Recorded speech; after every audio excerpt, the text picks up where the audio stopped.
सभी भाइयों बहनों को जय मसीह की। स्वागत है हमारे YouTube चैनल इसके मसीह गीत में।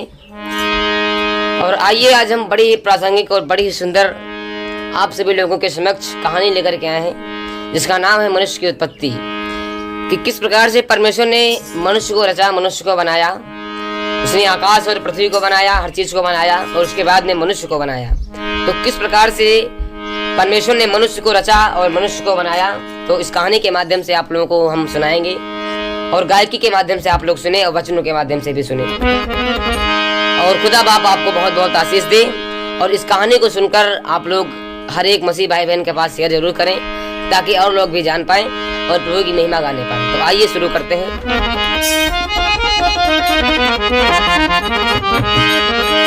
कहे रितेश उत्पत्ति का अफसाना, कहे रितेश उत्पत्ति का अफसाना।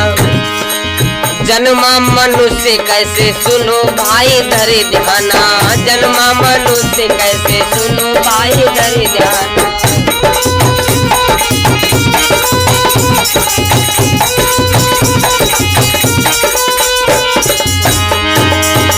जब परमेश्वर ने आकाश और पृथ्वी को बनाया तो पृथ्वी पर कोई पेड़ पौधे नहीं थे, कोई भी छोटा एक पेड़ भी नहीं था, ना ही कोई पौधा था, क्योंकि परमेश्वर ने जल ही नहीं बरसाया था और ना ही भूमि पर खेती करने के लिए कोई मनुष्य बनाया था। कहे रितेश उत्पत्ति का अफसाना, जन्मा मनुष्य कैसे सुनो भाई धरे ध्याना। मिट्टी से मानव को प्रभु ने बनाया है, नाम है आदम अपने रूप में सजाया है, नाम है आदम अपने रूप में सजाया है, नाम है आदम अपने रूप में सजाया है।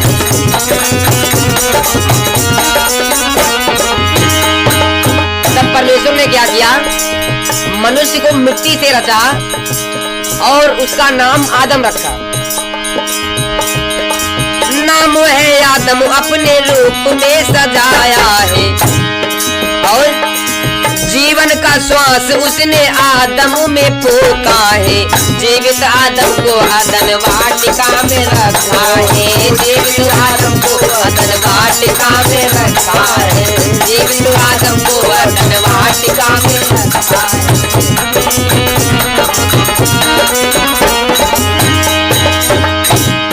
परमेश्वर ने सबसे पहले आदम, जिसका नाम आदम था, उस मनुष्य को सबसे पहले बनाया और उसमें अपने जीवन का श्वास फूका और अपने स्वरूप में सजाया। इसीलिए कहते हैं कि परमेश्वर का आत्मा पत्थरों और मूर्तियों में नहीं होता है, बल्कि हमारे तुम्हारे ही अंदर होता है। बस उसे खोजने की जरूरत है। आमीन। क्योंकि परमेश्वर का आत्मा मनुष्य के अंदर ही निवास करता है। क्योंकि परमेश्वर के वचन में बताया गया है कि तुम्हारा शरीर ही उसका मंदिर है। अगर इस शरीर को तुम बर्बाद कर दोगे तो वो तुम्हें भी बर्बाद कर देगा। इसलिए परमेश्वर का आत्मा हमारे तुम्हारे अंदर है, इसे बचा करके रखो और सही कर्म करो।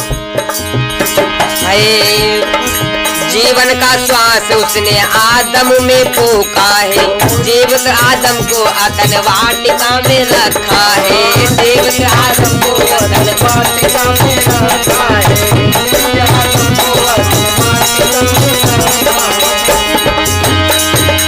परमेश्वर ने एक भव्य और सुंदर एक बगिया बनाई, जिसका नाम अदन वाटिका था। उस अदन वाटिका में आदम को रख दिया और कहा कि इसकी देखभाल करो और इसकी रक्षा करो। और वहां पर बड़े बड़े सुंदर वृक्ष भी लगाए। सुंदर सुंदर वृक्षों को बाग में लगाया है, अरे जीवन और ज्ञान के भी वृक्षों को उगाया है, जीवन और ज्ञान के भी वृक्षों को उगाया है, जीवन और ज्ञान के भी वृक्षों को उगाया है, जीवन और ज्ञान के भी वृक्षों को उगाया है।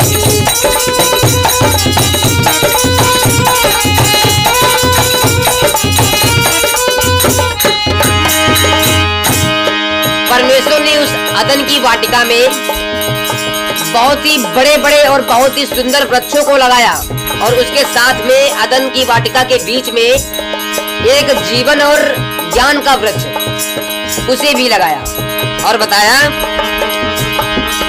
सुंदर सुंदर वृक्षों को बाग में लगाया है, जीवन और ज्ञान के भी वृक्ष को उगाया है, जीवन और ज्ञान के भी वृक्ष को उगाया है।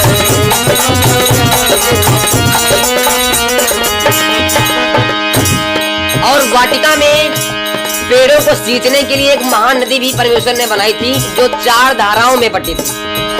पहली धारा का नाम पीसोन, दूसरी धारा का नाम गिहोन और तीसरी धारा का नाम हिद्देकेल और चौथी धारा का नाम फरात था। परमेश्वर ने आदम से कहा कि तुम इस बगिया की रक्षा करो, देखभाल करो और इसमें रहो और इसमें विश्राम करो। तो क्या कहा परमेश्वर ने?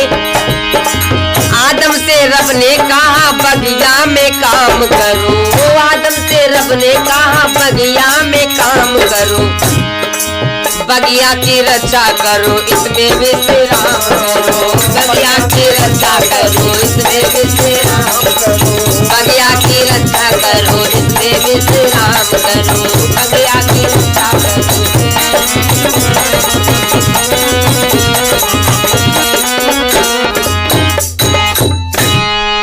परमेश्वर ने आदम से कहा कि तुम बगिया में रहो और बगिया में विश्राम करो और इसकी देखभाल करो। लेकिन परमेश्वर ने आदम को एक बहुत बड़ी आज्ञा दी थी कि आदम एक बात तुम ध्यान रखना, मैं तुम्हें बताई दे रहा हूँ कि जो बगिया में जीवन और ज्ञान का जो वृक्ष लगाया गया है उसके फलों को तुम मत खाना और जितने भी वृक्ष हैं उनके सारे फलों को खाना। तो परमेश्वर क्या बोले आदम से? अरे प्रभु जी बोले हैं आदम से, कि प्रभु जी बोले हैं आदम से, मत बन जाइयो तुम नादान रे, मत बन जाइयो नादान। प्रभु जी बोले हैं आदम से, प्रभु जी बोले हैं आदम से, मत बन जाइयो तुम नादान, मत बन जाइयो तुम नादान।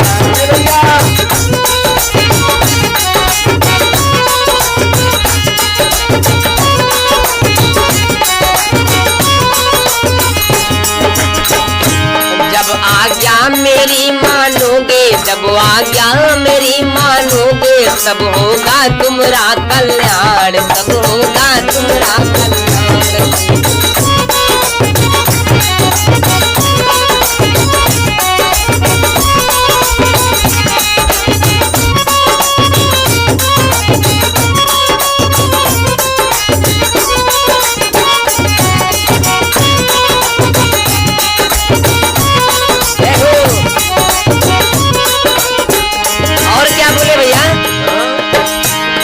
सब वृक्षों के फल खाना रहे, एक बात बस ध्यान, सब वृक्षों के फल खाना,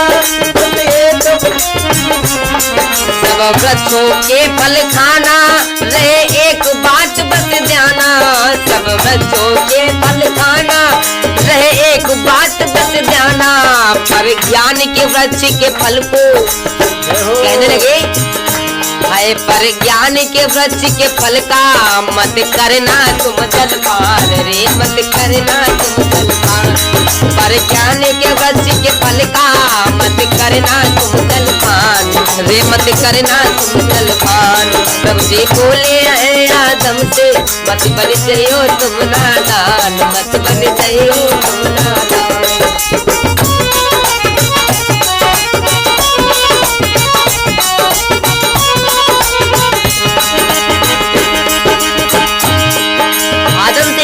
परमेश्वर ने कहा कि आदम मेरी एक आज्ञा तुमसे है कि तुम बगिया के सभी वृक्षों के फलों को खाना, लेकिन जो बगिया में जीवन और ज्ञान का जो वृक्ष लगा है उसके फलों को मत खाना, क्योंकि अगर तुमने इसके फलों को खा लिया तो तुम्हारी मृत्यु हो जाएगी। तो क्या कहा? अगर खाओगे इस फल को तेरो नाश होवे जीवन को, अगर खाओगे इस फल को तेरो नाश होवे जीवन को, अगर खाओगे इस फल को, अगर खाओगे इस फल को तेरा नाश होवे जीवन को। तुम चलना संभल संभल के, तुम चलना संभल संभल के, मत बन जाइयो नादान रे, मत बन जाइयो नादान। तुम चलना संभल संभल के, मत बन जाइयो नादान रे, बन जाइयो नादान। हाँ मत बन जाइयो नादान, हाँ मत बन जाइयो जइयो तुम नादान, अगर आज्ञा मेरी मानोगे, अगर आज्ञा मेरी मानोगे, तब होगा तुम्हारा कल्याण, तब होगा तुम्हारा, तब होगा तुम्हारा कल्याण, तब होगा तुम्हारा कल्याण। इस तरह परमेश्वर ने आदम को आज्ञा दी कि तुम सभी वृक्षों के फलों को खाना, परंतु ज्ञान और जीवन के वृक्ष के फल को मत खाना, क्योंकि अगर तुमने इस फल को खा लिया तो तुम्हारी मृत्यु अवश्य हो जाएगी। आदम ने कहा ठीक है परमेश्वर प्रभु। इसके बाद में समय बीतता गया। परमेश्वर ने देखा कि आदम बहुत ही अकेला है, बहुत ही उसका कोई साथी भी नहीं है और बगिया में अकेला ही रहता है। तो परमेश्वर ने एक बात सोची। क्या सोची? कि सोचा परमेश्वर ने सोचा परमेश्वर ने ऐसा, आदम है अकेला ठीक नहीं। और परमेश्वर सोचने लगा कि आदम जो बगिया में अकेला रह रहा है, इसका अकेला यहाँ पर रहना ठीक नहीं है, मैं इसका कोई अच्छा सा साथी, इसके मेल का साथी बनाऊंगा।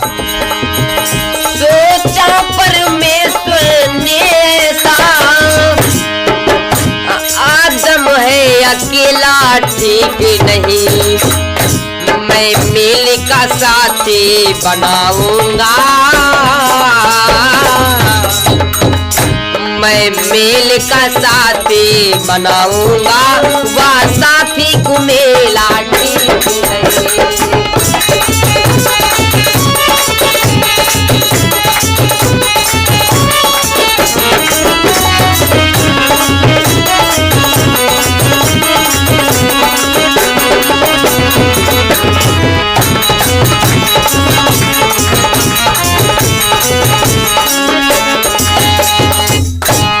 परमेश्वर ने सोचा कि अगर आदम यहाँ पर इस बगिया में अकेला रहेगा तो उसके अकेला रहना यहाँ पर ठीक नहीं है, इसके लिए मैं इसके मेल का साथी बनाऊंगा। तब परमेश्वर ने क्या किया? आदम के पास में बहुत सारे बनेले पशु और जो पक्षी उसने बनाए थे उसके पास में ले आया और कहने लगा कि इनका नामकरण करो। तो जो भी आदम ने पशु पक्षियों को जो भी नाम रखे वही नाम उनके पड़ गए, लेकिन आदम का कोई भी मेल का साथी नहीं बना। तो क्या हुआ कि सब भांति भांति के पशु पक्षी, या सब भांति भांति के पशु पक्षी प्रभु आदम के घट ले आया। नाना प्रकार के पशु पक्षी प्रभु आदम के पास में ले आया और आदम ने ही सारे पशु पक्षियों का नामकरण किया। लेकिन नामकरण तो कर दिया आदम ने, लेकिन आदम का कोई भी मेल का साथी नहीं मिला जो उससे मेल खाए। कि सब भांति भांति के पशु पक्षी प्रभु आदम के घट ले आया। प्रभु आदम से पशु पक्षी के, प्रभु आदम से पशु पक्षी के है नामों को उसने रखवाया।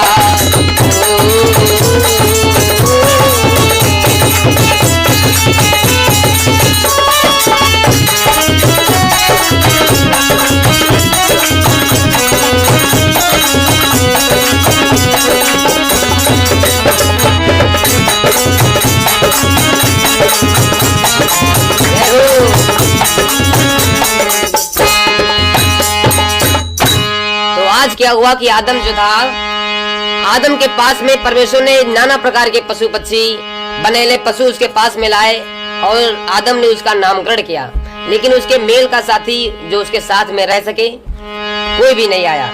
तो परमेश्वर ने क्या सोचा कि परमेश्वर ने उसे आदम को बहुत ही गहरी नींद में डाल दिया। अब जब आदम बहुत ही गहरी नींद में सो रहा था तो परमेश्वर ने क्या किया, उसके एक अंग की जो है पसली निकाल ली, पसली निकाल करके वहां पर जो है मांस भर दिया। तो परमेश्वर ने क्या किया,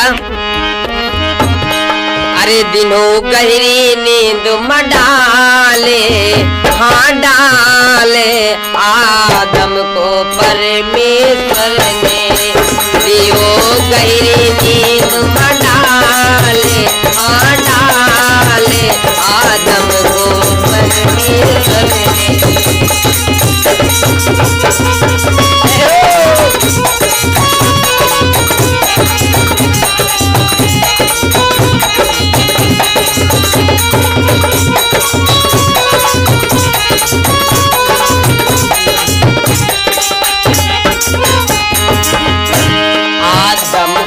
परमेश्वर ने आदम को परमेश्वर रब ने तन के पसली लई निकाले निकाले आदम के परमेश्वर ने देव गहरे नींद में डाले डाले आदम को परमेश्वर ने देव गहरे नींद में डाले डाले आदम को परमेश्वर ने।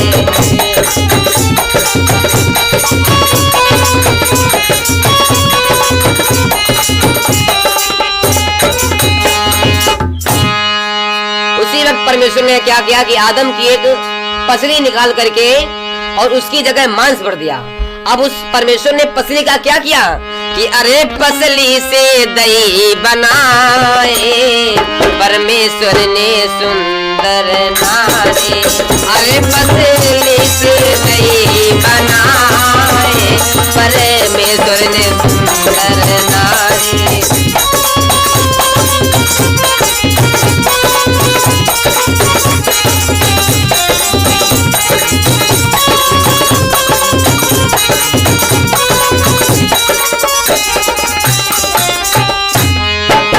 परमेश्वर ने उस पसली से एक बहुत ही सुंदर नारी का निर्माण कर दिया, एक नारी बना दी, बहुत ही सुंदर स्त्री बना दी।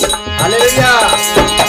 अरे अरे पसली से दही बनाए परमेश्वर ने सुंदर नारी। अरे पसली से दही बनाए परमेश्वर ने सुंदर नारी।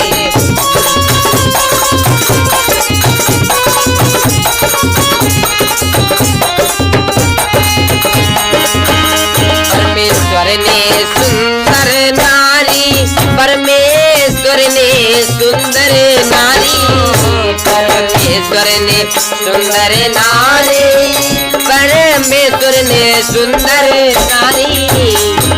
और जाको नाम रे हवा कहाए परमेश्वर ने सुंदर नारी। जाको नाम रे हवा कहाए परमेश्वर ने सुंदर नारी।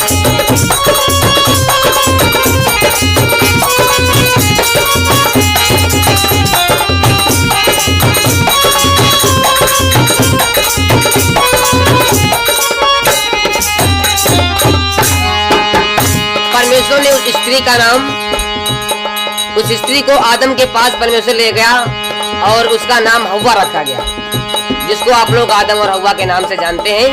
तो इस प्रकार से आदम और हव्वा का निर्माण हुआ। तो कहना है आए नर से नारी बनी है भैया, नर से नारी बनी है भैया।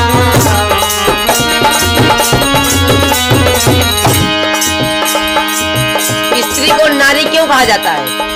नारी इसलिए कहा जाता है क्योंकि वो एक नर की हड्डी से निकाल करके उस हड्डी से बनाई गई है, उस हड्डी से रची गई है, नर की हड्डी से रची गई है, इसीलिए उसको नारी कहते हैं।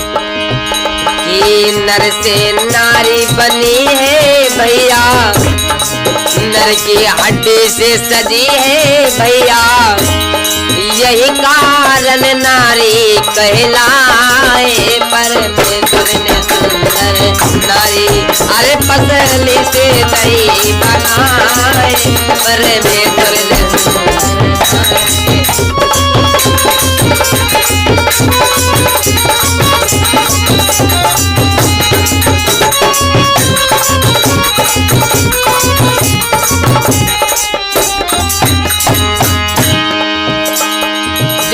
नारी होते दोनों एक तन होते हैं, इसीलिए कहा गया है कि वो भी अपने माता पिता से अलग रहते हैं। इसीलिए यही कारण है हाय कारण को सुनो ध्यान लगाए, कारण को सुनो ध्यान लगाए।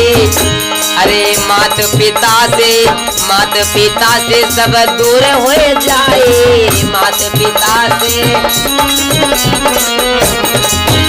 अरे पति पत्नी एक तन कहलाए, परमेश्वर ने सुंदर नारी अरे फसली से कई बनाए, परमेश्वर ने सुंदर नारी अरे फसली से कई बनाए, परमेश्वर ने सुंदर नारी।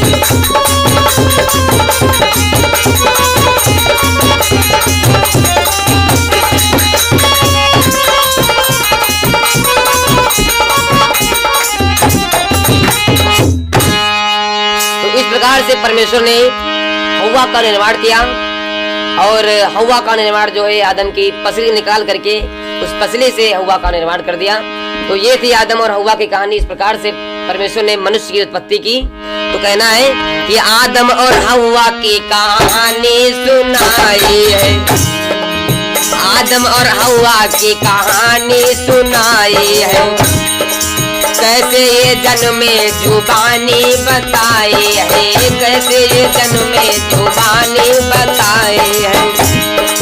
आशीष से तुम सब पर खुदावंद बरसाए, आशीष से तुम सब पर खुदावंद बरसाए। कोई कमी ना हो खुशियों की तुमको दिखलाए, कोई कमी ना हो खुशियाँ तुमको दिखलाए।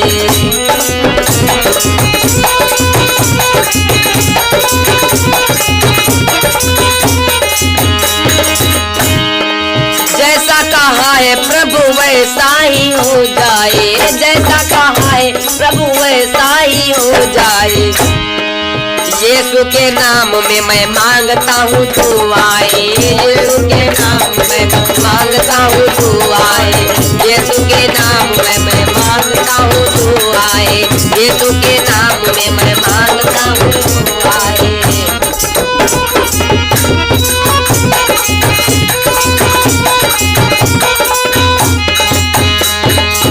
बोले प्रभु यीशु मसीह की जय हो।